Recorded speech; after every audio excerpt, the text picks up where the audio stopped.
बोला. नमस्कार, मी भारतीय जनता पार्टी प्रदेश कार्याध्यक्ष विश्वजित बोलत आहे. आशिष निखाडे यांच्याशी बोलणं होतं. योजना, हां. जनधन योजना, पीक विमा या योजनांचं ते स्टिकर आहेत. स्टिकर, पॅम्पलेट्स, मोदींचे पत्र. हो, पीक विम्याचे ओके. तर पैसेच नाही मिळाले हो शेतकऱ्यांना आम्हाकडे. एकदा लोकसेवा केंद्रामध्ये जावा ना सर, जिल्हा तालुक्यात. जिल्हा अधिकाऱ्याशी बोललो तर ते 25% सोयाबीन पीक विम्याची रक्कम वितरित केली. त्यानंतर सोयाबीन उत्पादक शेतकरी आहे, कापूस उत्पादक अच्छा. शेतकरी आहे, त्यांना तर अजिबात काहीच नाही मिळालं आता. अच्छा.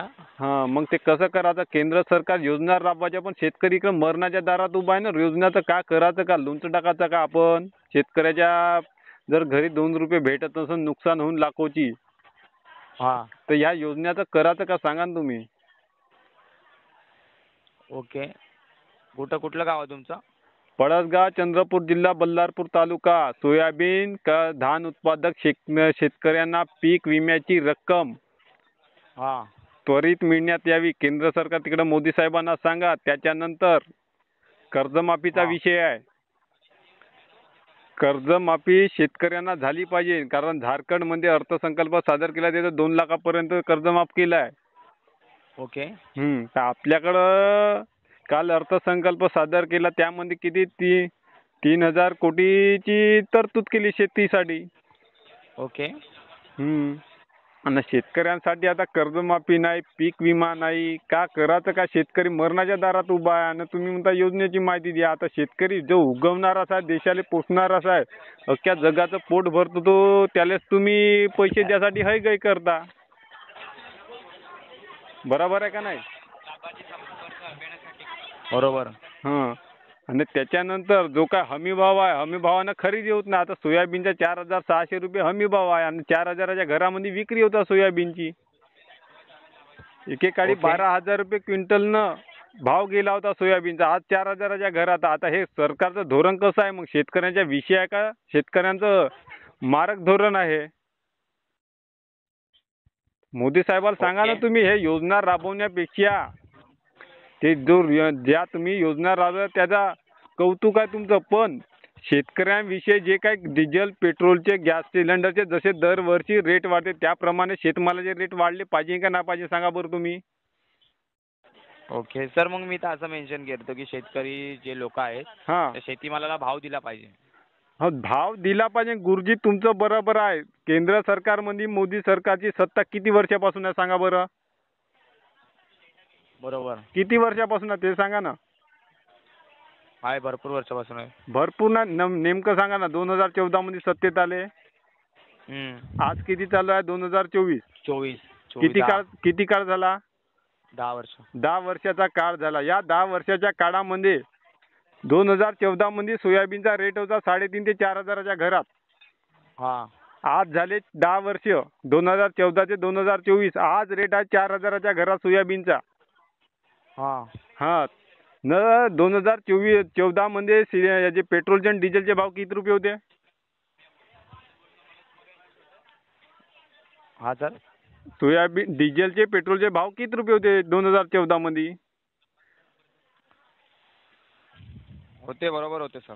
बरोबर नाही सांगा ना तुम्ही. 50 ते 60 रुपयाच्या घरामध्ये तेव्हा होते. आज किती आहे? 100चा आकडा पार केले. डिझेल, पेट्रोलचे भाव ज्याप्रमाणे वाढत आहे प्रत्येक महागाईमध्ये, त्याचप्रमाणे शेतकऱ्याच्या शेतमालाचे भाव वाढणे अपेक्षित आहे का नाही? शेतकरी आता का नुसतं पिकवून का फाशी लागायच्या आत्महत्याच करायचं काम करणार आहे का शेतकरी? शेतकरी पिकवतो म्हणूनच 2 टाइम आपण खातो का नाही? ओके. म्हणजे एकंदरीत महागाईवर पण नियंत्रणात आली पाहिजे. आली पाहिजे ना हो. ते पर्याय ना. शेतकरी जगल तर जग टिकल ना. बरोबर. आम्ही जर शेतामध्ये जर तुम्ही गहू जर पिकवला ना, तांदूळ पिकवला, तुम्ही 2 टाइम कुठं का खाता सांगा बरं? कोणतं अन्नद्रव्य?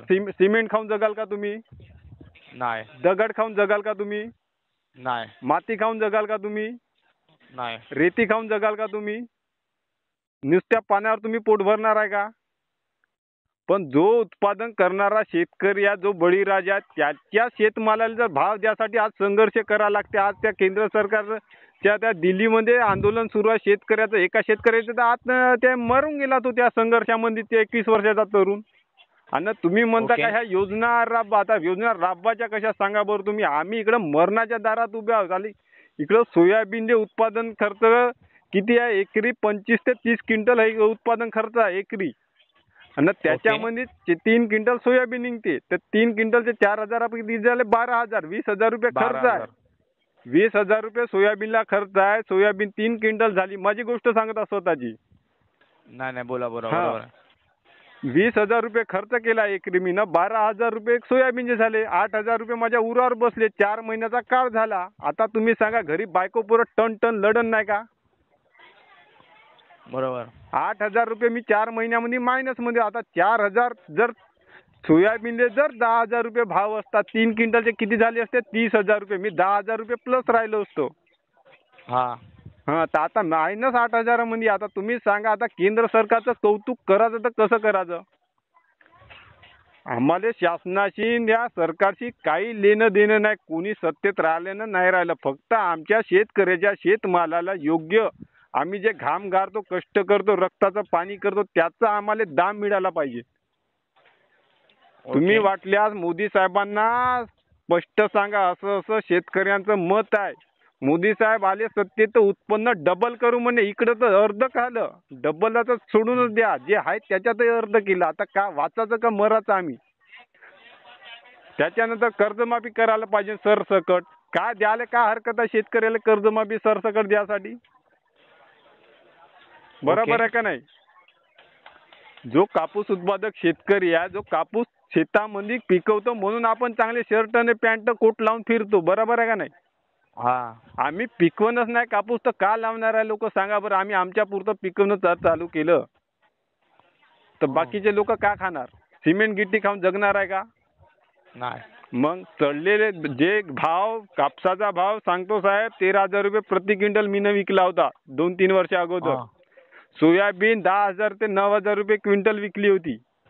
आज ते भाव अर्ध्यामध्ये येऊन ठेपलेले. आता तुम्ही सांगा केंद्र सरकार शेतकऱ्याचं कसं आहे?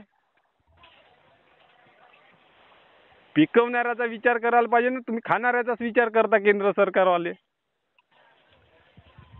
बरोबर आहे का नाही? नाही नाही, म्हणजे एक महागाई नियंत्रणात आली पाहिजे आणि मग शेतीमालाला आता भाव हे दिला पाहिजे. आता हे काम कोण करायला पाहिजे सांगा बरं तुम्ही? बरोबर. सोयाबीन कापूसचा भाव जो ठरवतो तो ठरवतो केंद्र सरकार. केंद्र सरकार भाव ठरवल्यानंतर हे शेतकऱ्याला मिळतो. तिथंही संघर्ष करावा लागते. एका वर्धा जिल्ह्यातील शेतकऱ्याला तर गाडी पेटवावं लागली तेव्हा कुठं त्या CCI कापूस घेतला.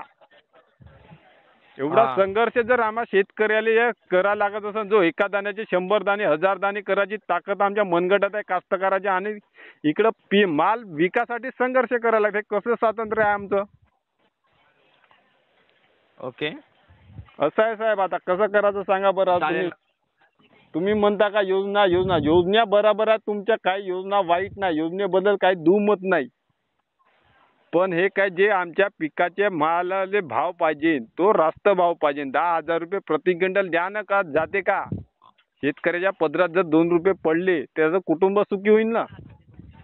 आत्महत्या कधीपर्यंत करेल शेतकरी? बरोबर. मग चालेल सर, मी त्या दोन गोष्टी अपडेट करतो. मला सांगा, तुम्हाला स्टिकर्स, प्लॅम्पलेट्स किंवा मोदीचे पत्र मिळाले का? नाही ते मिळाले नाही ना. त्याची काही आपल्याला आवश्यकता नाही.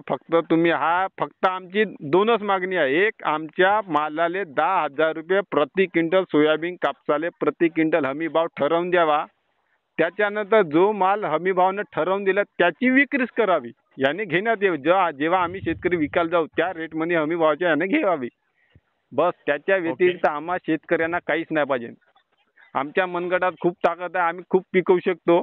पण हे सरकारच्या धोरणामुळे कुठंतरी आमचं घोडं अडते. तुम्ही तिकडं वरचं सांगा वाटल्यास, नाही तर बोलायला कॉन्फरन्समध्ये घ्या मोदी साहेबाले. नाही सर, अपडेट करतो मी. हां, अपडेट करा. सांगा असं वास्तव आहे शेतकऱ्यांचं. रोज मरताय, रोज कास्तकार रोज मरताय. इकडं हातात आलेले पीक रात्री डुकर येऊन संपवून टाकते. जगाचं कसं कास्तकारानं सांगा बरं तुम्ही आता. बरोबर आहे सर. सरळ ॲपवर रिपोर्टिंग ॲक्सेस मिळाला का तुम्हाला?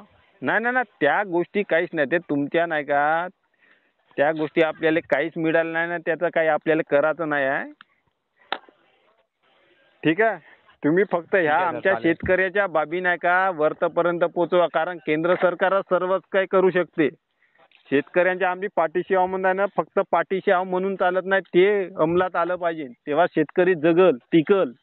तेव्हा तुमच्या ताटामध्ये 2 टाइमले भाकर भेटल. आम्ही पिकवणच नाही तर तुम्ही खाणार का? हा मोठा विषय आहे ना. बरोबर आहे सर. मग आमच्या चालेल सर, मी अपडेट करतो. हा ठीक आहे. वेळ आणि माहितीला धन्यवाद सर. चांगलं वाटलं तुमच्याशी बोलून. ठीक आहे.